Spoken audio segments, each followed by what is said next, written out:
Hello, everyone, and good morning. Welcome to our live feed update for February 11th.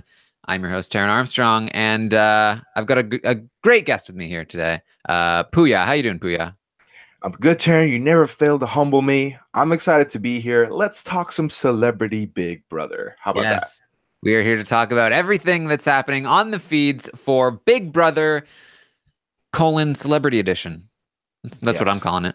Um, Um, And that's what it says on like I think that's the official title, Celebrity Edition.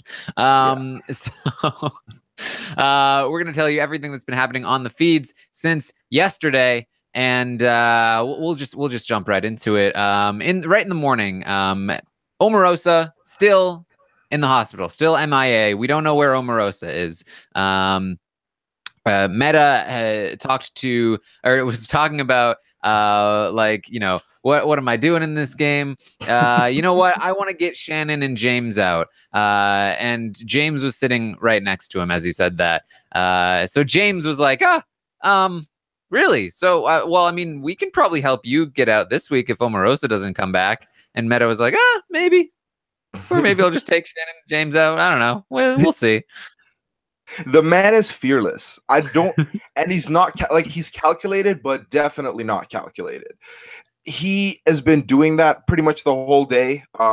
James being one of the names, Shannon being the other name. At one point, we'll get to it. He has full on spoken about this openly in front of the entire house in the kitchen, to the point where people are speculating now that he might be America's player. This is how amazing this season is. Even if you're taking steps backwards or sideways or just diagonal, horizontal, you're making moves. And Meta World Peace is the antithesis of taking steps forward, but he's taking steps anyways, and it's fascinating to watch. He is the ultimate wild card because he truly doesn't care about the game and he just wants to go home. But he's starting to realize that nobody's really going to let him go home. So he's just like, you know what, then? Screw it. I'm just going to do whatever I want.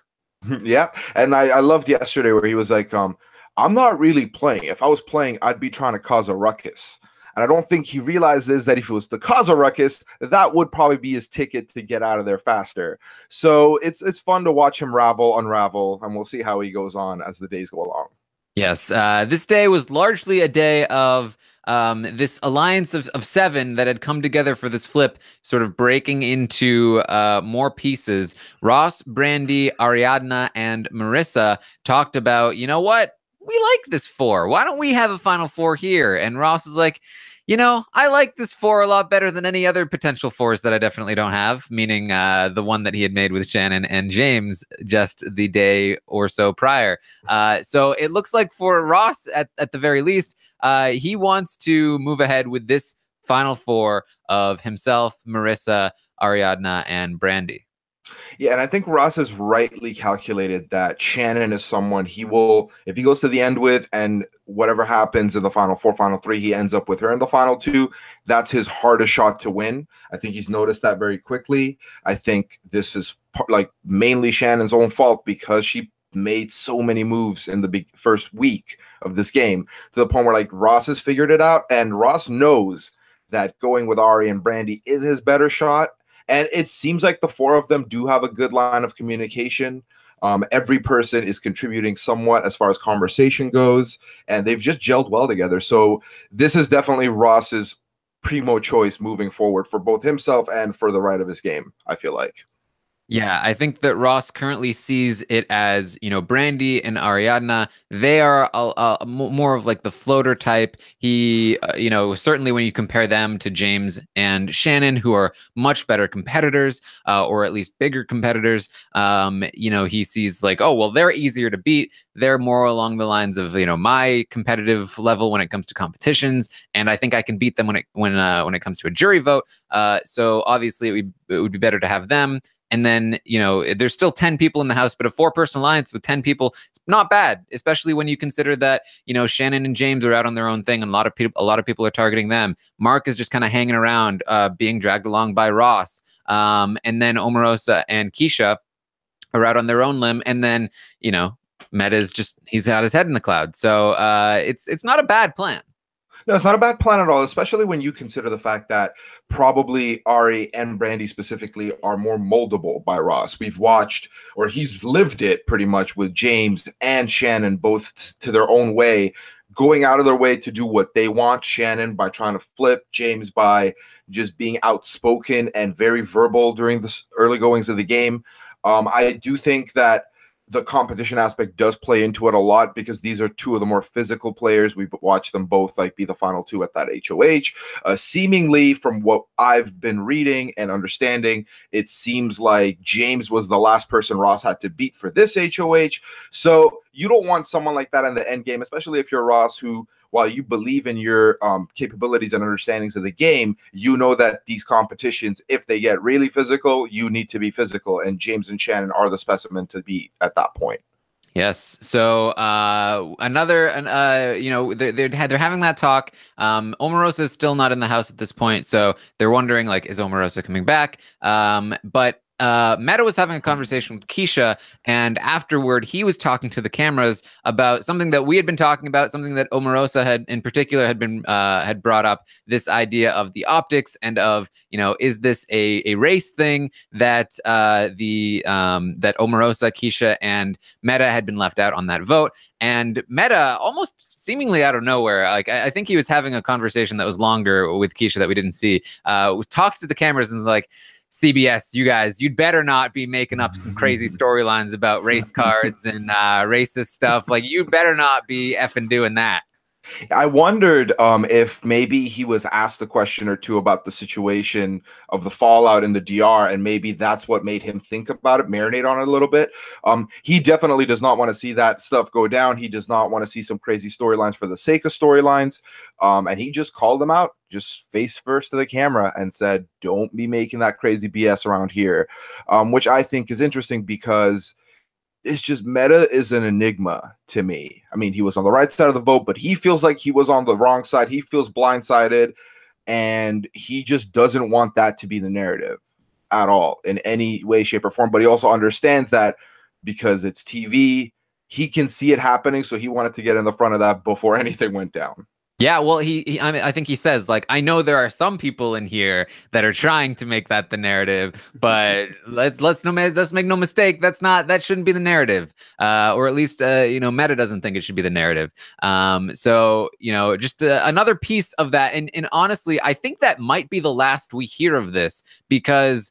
You know, to sort of put a cap on this part of the update, by the time Omarosa comes back, she is no longer trying to push that narrative. She is like, things are all right. You know, I had time in the hospital to think things over, and I was overreacting. Who knows how genuine she is when she says this, but it does seem as though this has been clamped shut. That, you know, if anything, I was really sure that this was going to have to be in the episode as a part of a storyline because Omarosa was pushing it so much, and you know, it was such a big source of controversy. But it does seem like it's been backed off of, and we may not actually see this. Yeah, no, it's been really fascinating. Omarosa's behavior post hospital visit. No scooter for those of you expecting that. So sorry about that, guys. Sorry, we're no scooter today. However, you're right. I think that there's been so much going on in the house, so much content that we might not even see it in the Fallout episode tonight.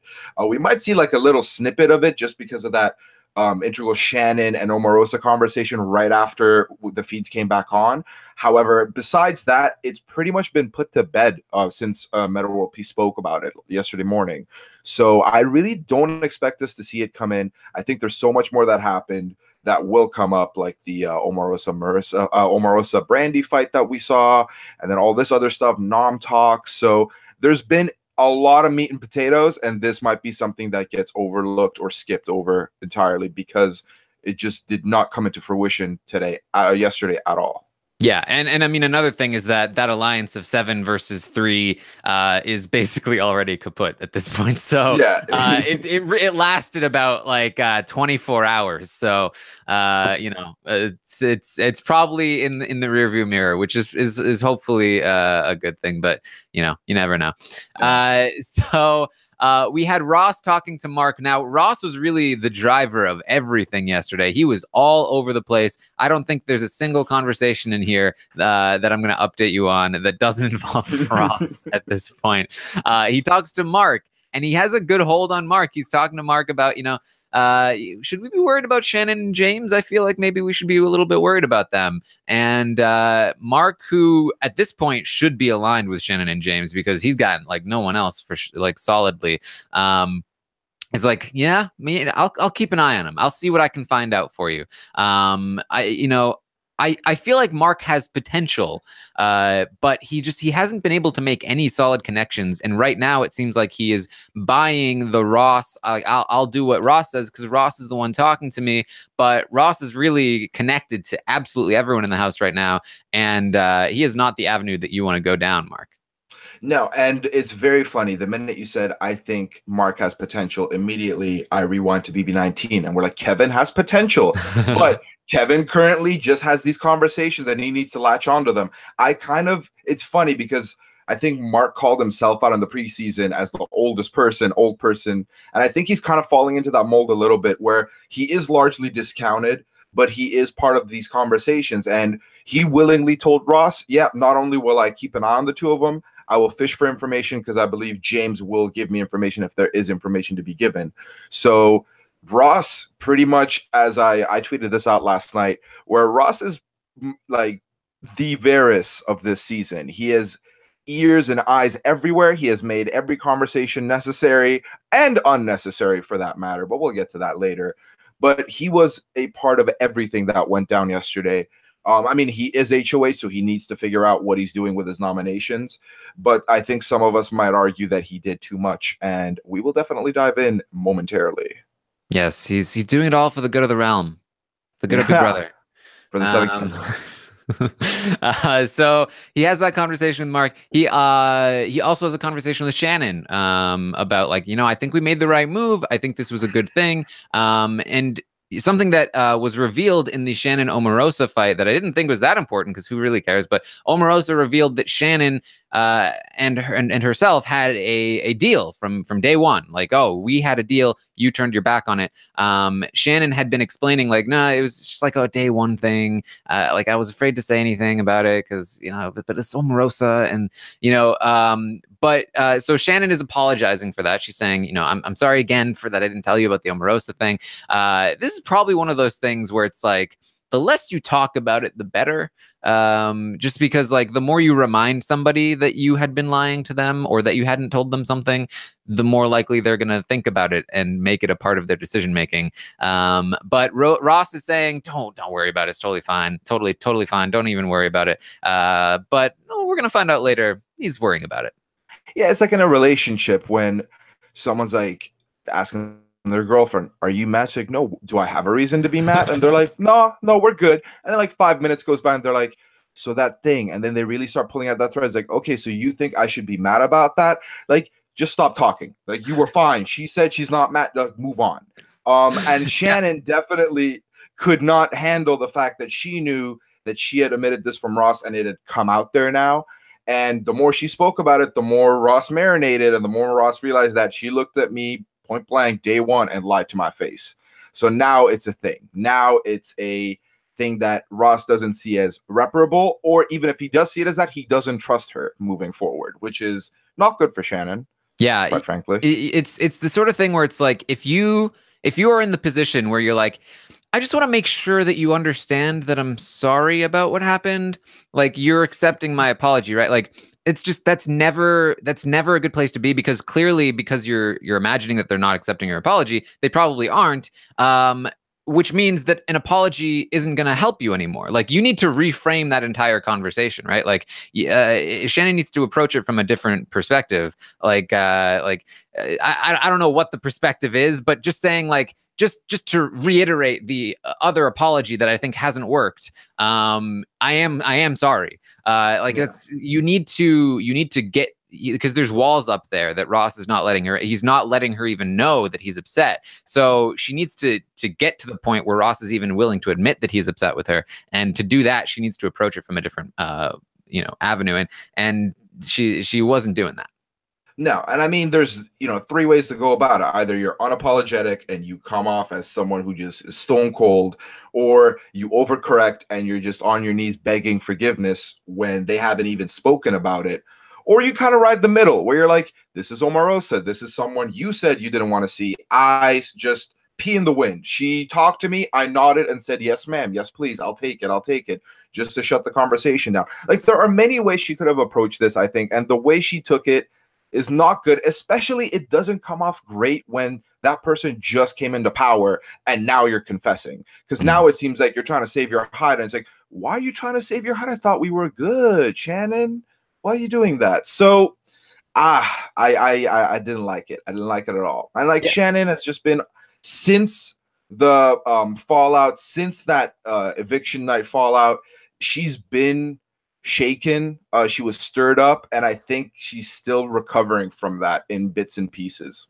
Yeah, and I think the important part here is that not only did she not like admit it before Ross came into power, but she didn't admit it until Omarosa revealed it, right? So like the time to admit this was when you were flipping on Omarosa. But I think in Shannon's mind, again, going back to her motivations, she thought, I'm going to take out Keisha and I'm going to still be able to work with Omarosa. So she didn't want to reveal that information. So when Omarosa, who I think predictably was angry about the flip and blamed Shannon, revealed that information to everyone, it put Shannon in a really bad spot. And I think that's where Shannon remains to this day.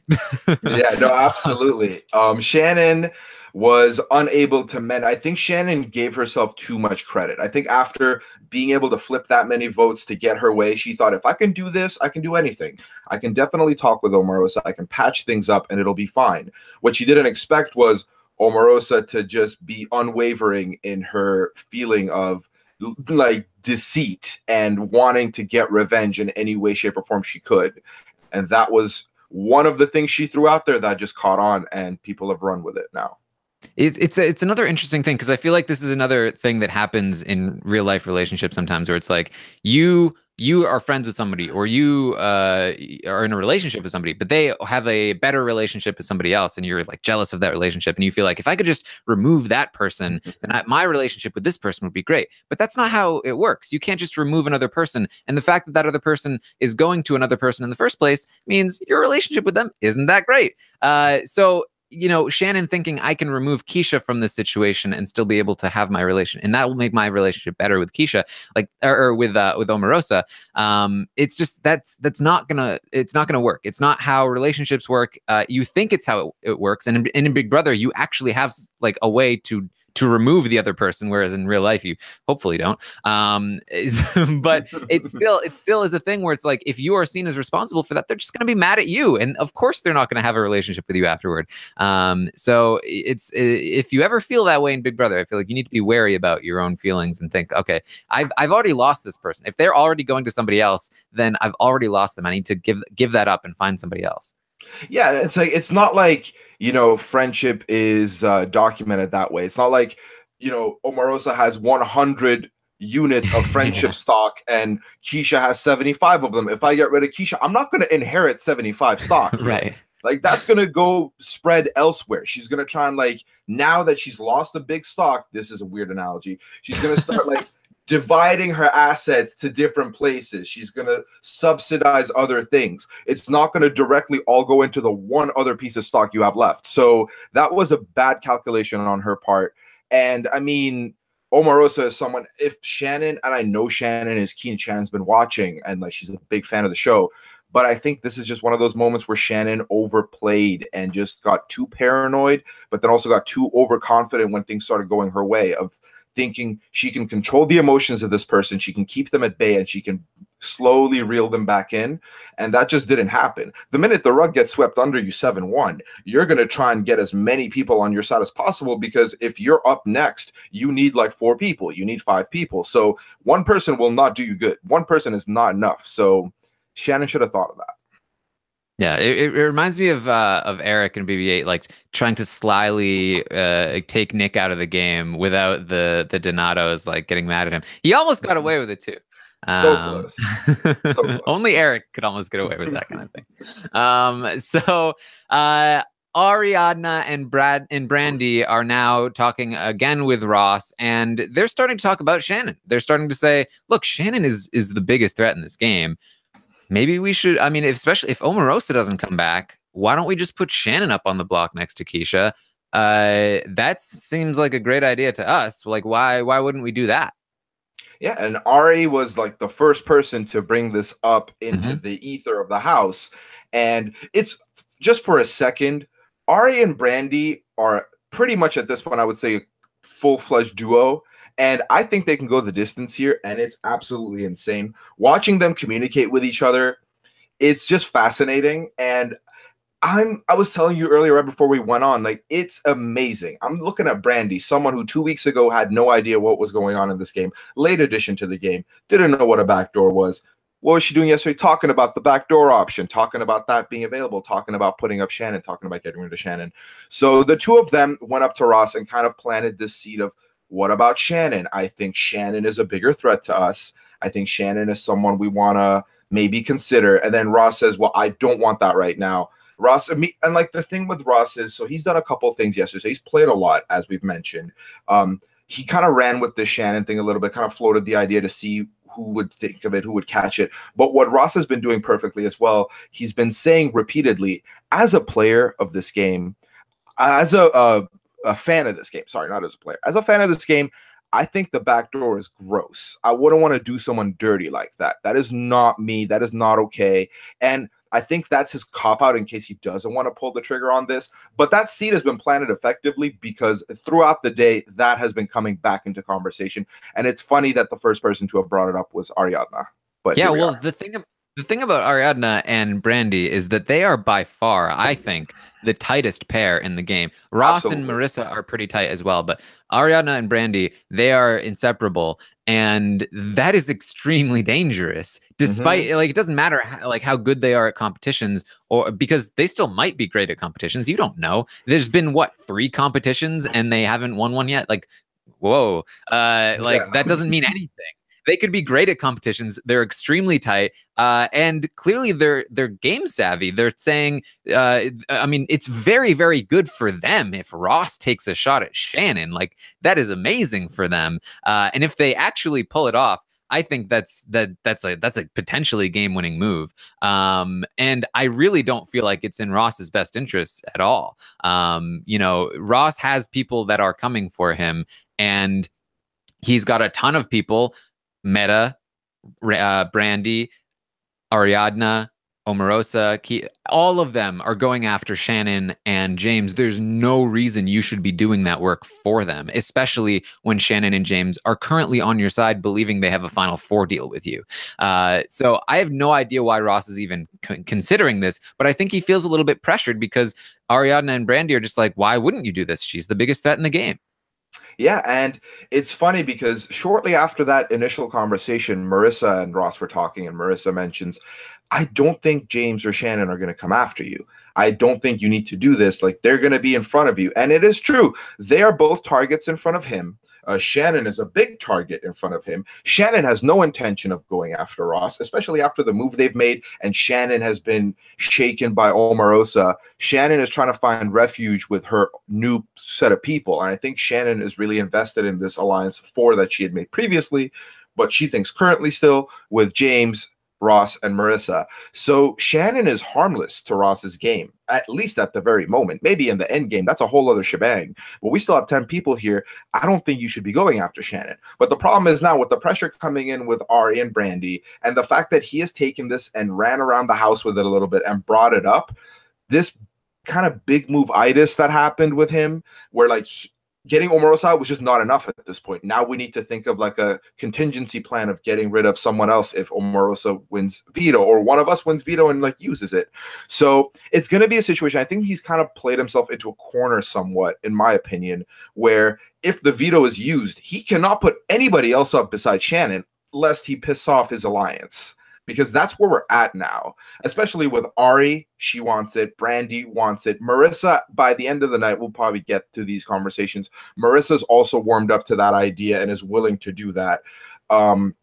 And it's amazing to see. And in the alliance that he currently is in with Ari, Brandy, and Marissa, both Brandy and Marissa have spoken about how they're not going to win. Like, they will gladly take. I guess yesterday we officially found out that second place will be getting 50K. So that's come out. But Brandy was saying she's happy with 50K. She will vote for Ari if Ari and Ross are at the end, because she doesn't want Ari to be a runner-up again. Then by proxy, Marissa's been saying, well, I'm not going to win. Might as well have fun with it. Might as well go crazy with this. So these kind of people, while they're going to be loyal to him, while he has good alliances with him, he should also discount a lot of the things they say or not pay much attention, because they're talking about playing not as a winner, but as like the passenger trying to be on a fun ride. So if you're trying to get your car there unscathed and undamaged, don't take the dirt road that these guys are offering. I mean, sure, it's fun. You'll blast music, you'll have fun, but getting there is going to be a little harder. So I think Ross needs to really consider this, but I think at this point the cat's out of the bag, and Shannon's probably going to go up if the veto's used by any of them. Yeah, Ross spent, again, a lot of time talking to a lot of people all day long. And I think this is sort of an example of what he's doing, where he talks to Ari and Brandy about this idea of potentially backdooring Shannon. And he says, you know what, guys, let's not talk to Marissa about this quite yet. Like, let's keep this between us for now. He immediately runs to Marissa and says, we've got this plan. We're going to potentially backdoor Shannon if somebody wins the veto. What do you think about it? And don't tell Ari and Brandy that I told you, because I told them I wouldn't tell you.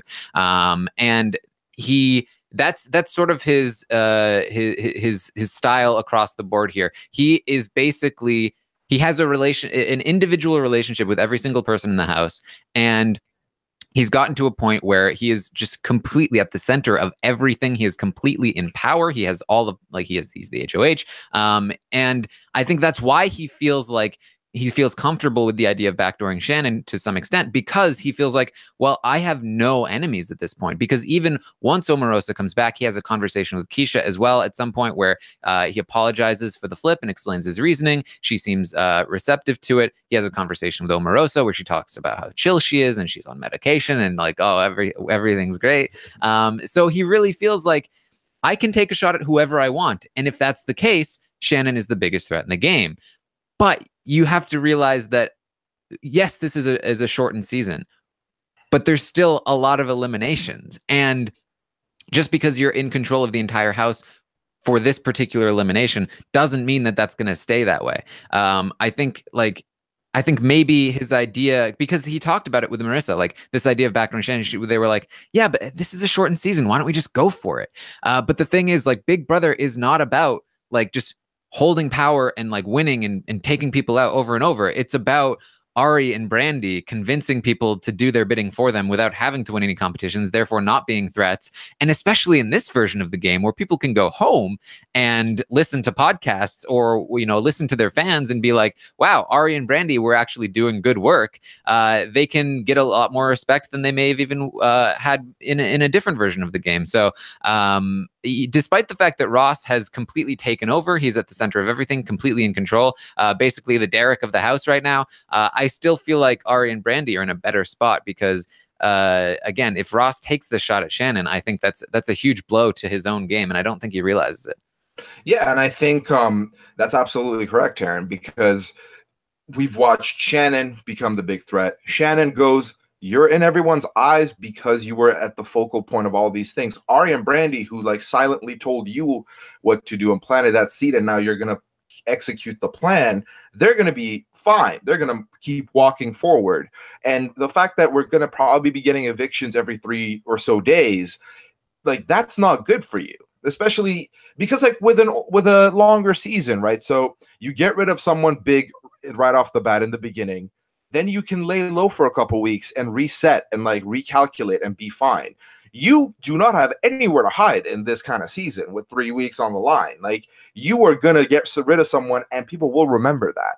They're going to go home. They're going to watch everything. Shannon especially is going to watch everything. Like, maybe not Chuck Liddell. I mean, he didn't sound convincing with Julie. So But Shannon Elizabeth is someone who's gonna take footage in. She's friends with Evil Dick. They're probably gonna talk. Evil Dick is gonna show her all the things he's been seeing. Like, there's just so many ways that can go wrong for us, and I don't think he's fully realized it yet. And I think this whole mentality of it's an expedited season from the beginning of the season has gotten them to this point where they think, if I have an opportunity, I just got to take it, because it might just come once and I might not be able to do it again. But you don't necessarily have to do these things. You can easily calm down. And I mean, specifically with Ross's social game, while I do agree that he's done an amazing job accumulating all these relationships with every single person in the house, he's kind of weaving a very thin web with them. Like, he's talking to Omarosa. They have this big heart-to-heart. Omarosa's like talking to him about her health, about how she got perspective, and how she feels. Apparently she got to talk to her husband a little bit, got that "are you okay" phone call, so that was nice. It just reminded her that it's a game. So she's come back super mellowed out. She's calm, and she's kind of opening up to him, being like vulnerable to him. Ross takes this all in, and then Ross walks out the room and mocks her to like 4 house guests. So that's all fine and good because they're in your alliance, sure, but all it takes is one person to squeal and the entire tower of cards you've made will fall on your face. So you need to be careful, especially when there's still 8 other people to be evicted. You could easily get caught after the second eviction. So it's scary. It's a scary move to make. It shouldn't be done, especially because, again, it goes back to Shannon will not take you out. Shannon is the target ahead of you. Shannon is on more people's hit list than you are. Why are you doing that job? Take someone else out from the middle and let Shannon stay in and be your meat shield. Let James stay in and be your meat shield. Yeah, I mean, I talked a little bit about how Ross was kind of playing the Andy Herron game. I mean, if he is the Varys, then he is the Andy Herron. And I feel like, you know, Andy Herron in this spot took out the most average, like, nobody cares player possible in order to keep everyone going at each other. And that's what Ross should be doing as an Andy Herron player. But I think what happened was Ross, you know, he won HOH and then found himself all of a sudden everybody trusts him. And instead of like taking the Andy Herron route, which is like, okay, everybody trusts me, perfect, I'm gonna like lay low under this. He was like, oh, everybody trusts me, that I can rise above and I can be the Derek. And I feel like being the Derek is not what you want to be, unless you are Derek, I guess. But like, I feel like Ross's strengths here are to stay under the radar and not lead from the front, because I don't see that working in this house. I don't see a Derek strategy working with these people, especially with a shortened season. Like, they're not just going to start living in the house and get used to this idea that they shouldn't fight back. Because this is a shortened season, I think you need to play a little more conservatively, and you can't try to control everyone, because there's no way people like Brandy or James or whoever, or even Omarosa, like, there's no way they're just going to sit back and let you just stomp your way to the end of the game in complete control of everything. It's just not going to happen. No, and, you know, there are arguments to be made, like what's going on in his head probably. So if he takes out Shannon, he probably thinks what Shannon did last eviction, where I can take Omarosa in at that point. Omarosa I didn't get rid of her. She will, like, that'll be good. I can work on that relationship. James and Shannon were tight. Now James is a free agent, kind of. I can kind of bring him in. He's good with Mark, so I know Mark can vouch for me.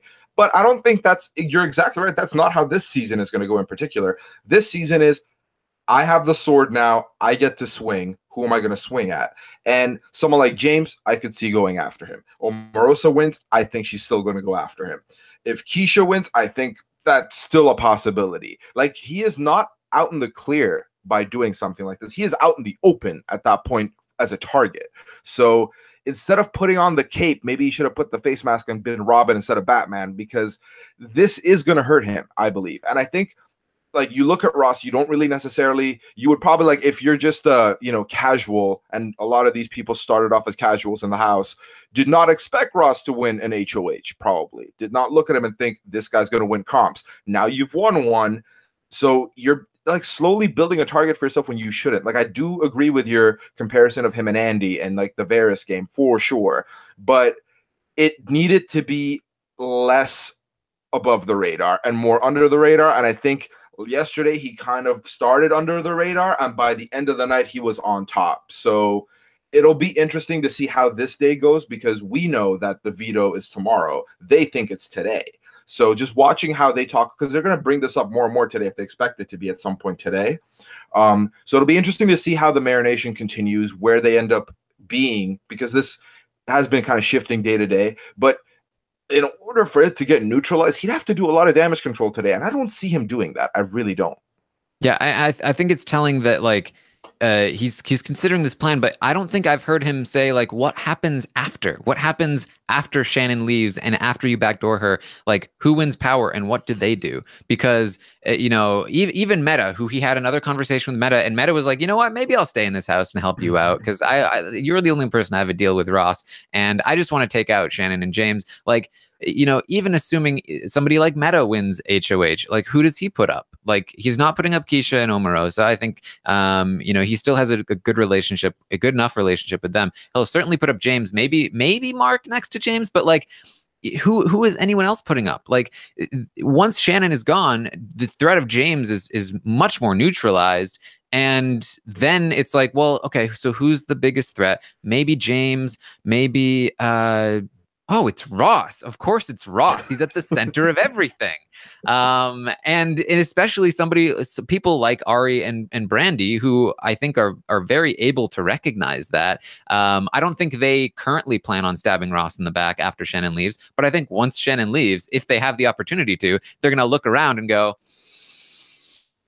wow, we should take out Ross. He should be next. Yeah. And I think he's falsely assuming that, oh, if I get rid of Shannon, probably people are still going to gun for Keisha Omarosa. That's still going to be the two nominees on the block. But I don't think he's understood that, hey, man, like we were all in a final 7 like 4 days ago, and already people are talking about putting Shannon up. How long? And you arguably yourself said that you were the bottom man on that totem pole when that alliance of 7 existed. So what's going to make people like you were 7th? Now you've won a competition. Now you're taking out arguably the biggest threat. Why wouldn't you become the biggest threat by proxy or as a result? Like I mean, hypothetically speaking, you have won the second most competitions in this game now. So, and like based on the conversations he's having, I'm surprised he hasn't noticed how much stock and value people are putting into the physical comps. Because a lot of people were talking to him last night. Mark brought this up. James brought this up. Even Ari brought this up, where the three of them at one point in time mentioned that if it's Keisha and Omarosa on the block, I want Keisha to go because I think Keisha is more physically capable and Omarosa has shown to be weak, and we can get rid of her at any time. But Keisha is the one that might win the next comp, and then who's she going to go after? So I think he needs to understand that people are putting a lot of stock in comps, this crop of people he's with. So if you're going to do that, then calculate there's been 3 comps. Shannon won 2. Everyone wants her out. Then I've won 1. Like whoever wins veto next, that's 1. I'm equal with them. James wins veto. Me and James have won the most comps. So there are different ways to calculate this. There are different ways to look at this. But either which route you take, whether it's comps, whether it's strategy, whether it's relationships, it's all going to come back to, as of this moment, Ross is the pack leader. Ross is number 1 on the power ranking if Shannon goes. So that's not good for him, because they will suss it out and he will be on people's mouths sooner rather than later, unless Meta wins HOH, which I think that's the one route. If Meta wins HOH, he's fine because he can breathe for 3 days and like repair things while Meta just goes after James. And if Shannon's still there, Shannon. But that's like 1 out of 9 people. So that's not good for him. Yes. So final thing of the day, Brandy had another conversation with Ross, saying, you know what, like in the beginning of the game when you offered me a final 2, you still up for that? Because I'd be up for that. If you're up for it. And Ross was like, yeah, I'm down. I haven't said that to anyone else. Like, well, let's do this final 2. I don't believe for a second that Brandy will take Ross to the end, but Ross might be willing to take Brandy to the end.